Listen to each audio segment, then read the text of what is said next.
The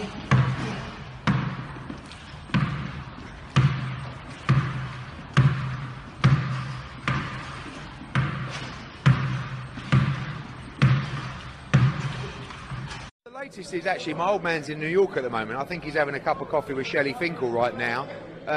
We've gone back, we've improved our offers. The conversations have been quite amicable, they've been quite sensible. They made us a very good offer. Some of the points in that offer were good, some were acceptable, some were unacceptable.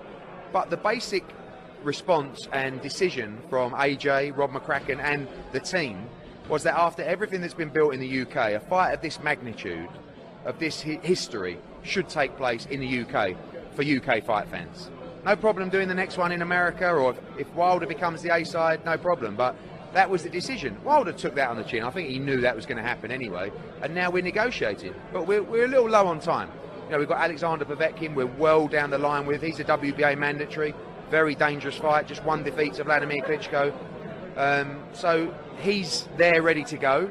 But we're giving Wilder every opportunity we can to make this fight. When you say to Joshua, what fight do you want next? He says, Deontay Wilder, unequivocally. So that's the fight we're trying to make. If he wants the fight, it's there. We've improved our offer. I think it's a very fair offer. And if he doesn't want to take that fight in September, we can do it in December or February, and we can sign the fight now. But we need to plan the next step. Joshua wants the fight in September, and whether that's Wilder or Povetkin, they're the two guys that will be next for Anthony Joshua. And I think there'll be a flip reverse of those two.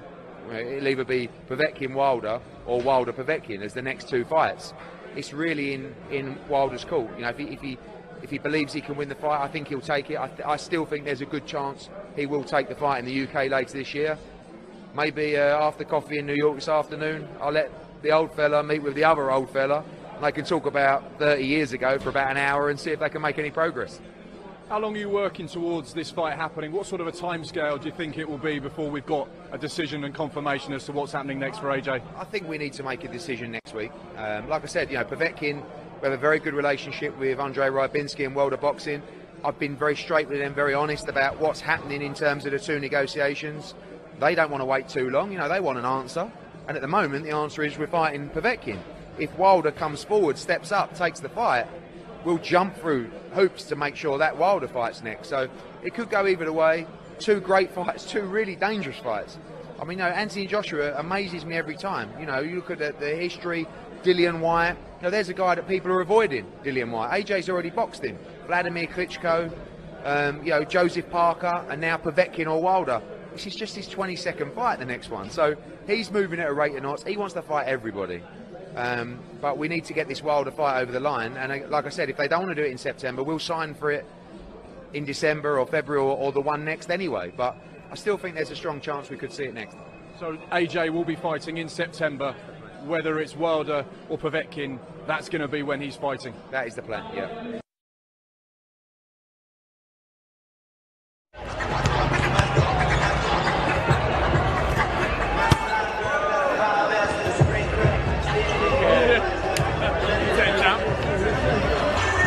I've been Steph Curry with the shot.